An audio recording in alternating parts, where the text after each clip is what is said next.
Ils se retrouvent une fois par mois minimum pour une balade à travers le temps.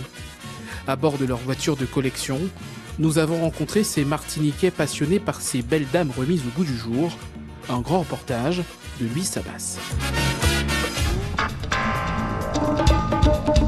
Elles sont pleines de caractère.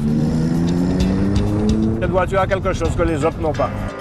Encore belles et rutinantes. C'est ma joupie, c'est mon petit jouet. Mais surtout, d'une autre époque. Elles sont capricieuses. Des voitures qui ont leurs adeptes dans l'île. Mais qui sont ces Martiniquais qui vouent une passion débordante à ces autos de collection? Ces amoureux de belles dames, on les retrouve ici, sur un parking du Lamentin, où ils exposent leurs engins.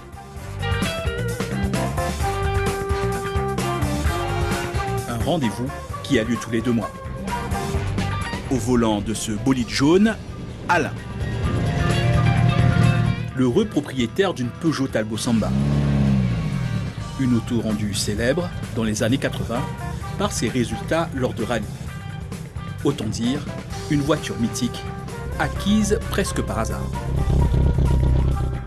C'est une voiture que j'ai trouvée dans un petit quartier à Rivière-Pilote. À l'époque, elle avait un choc à l'avant et elle m'a plu, donc je l'ai reprise. Au propriétaire, je l'ai refaite, j'ai rappelé plusieurs épaves. J'ai pris 8 ans à la remettre en état. Parce que c'est une voiture que j'aime. Trouver une vieille voiture, la réparer, la passion commune de tous les collectionneurs. Ça, quand tu es venu voir cette voiture, je ne vends pas, je ne donne pas. C'est à Ducos que l'on retrouve 2 de ces aficionados. Après, nous à laisser. Tu peux acheter avec tes yeux. Patrick montre à son ami sa dernière trouvaille. C'est le dernier joujou, mais voilà, elle est dans son jus, comme on dit, elle n'est pas en mauvaise. Vous auriez aimé aussi avoir une telle chance, un tel cadeau? Ce serait pour moi un rêve. Un rêve d'avoir une voiture pareille et puis donc mettre les mains dans le moteur, jouer avec, préparer tout ça. Donc ce serait effectivement le top. Une Mercedes SL 600 de plus de 300 chevaux datant des années 90. Un rêve devenu réalité. J'avais toujours dit que je voulais rouler une grosse cylindrée pour le plaisir personnel. Alors, et là, je l'ai trouvé heureux, parce que je n'ai pas dormi depuis qu'on m'a dit ok, on devait me la donner. Cette voiture n'a pas roulé depuis 10 ans. Patrick Laguerre a décidé de lui redonner son lustre d'antan, comme il a fait pour cette Peugeot 203, un peu capricieuse au démarrage. Voilà comment elle démarre. Elle n'a pas voulu. C'est à la manivelle que le moteur repartira. Voilà. Cette grande dame a 65 ans. Il a fallu plusieurs années pour la restaurer. Ça m'a pris à peu près 5 ans. Et après, chaque soir, en train de travailler dessus, à peu près, comme je travaille de nuit, je travaillais dessus entre 20h et minuit, quelquefois 1h du matin. Les passionnés de voitures de collection font parfois appel à des professionnels.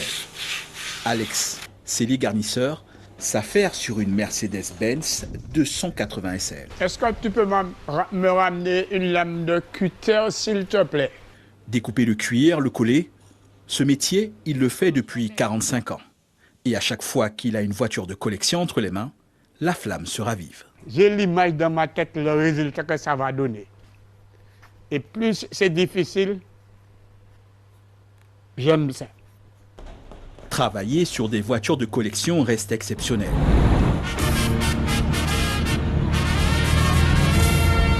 Depuis 15 ans, un club automobile permet aux passionnés de belle mécanique de se retrouver sur les routes une fois leur voiture rénovée.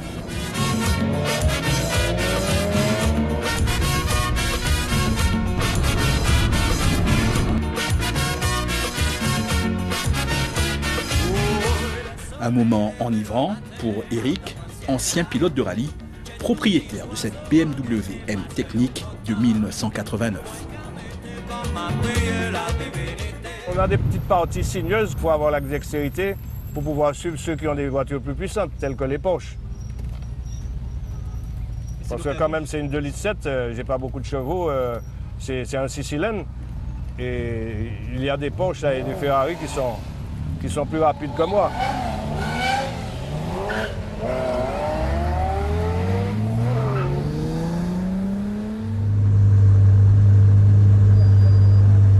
Après plusieurs heures de balade sur les routes de Martinique, les collectionneurs et leurs proches partagent un repas convivial. L'une des actions proposées par l'association martiniquaise des véhicules de collection et sportifs. Ça fait 14 ans que nous faisons ça. Au départ, nous étions 5 et aujourd'hui, on est plus de 120 recensés de véhicules et on est en moyenne entre 35 et 40 autos à chaque sortie. Une montée en puissance visible sur les routes, une passion increvable.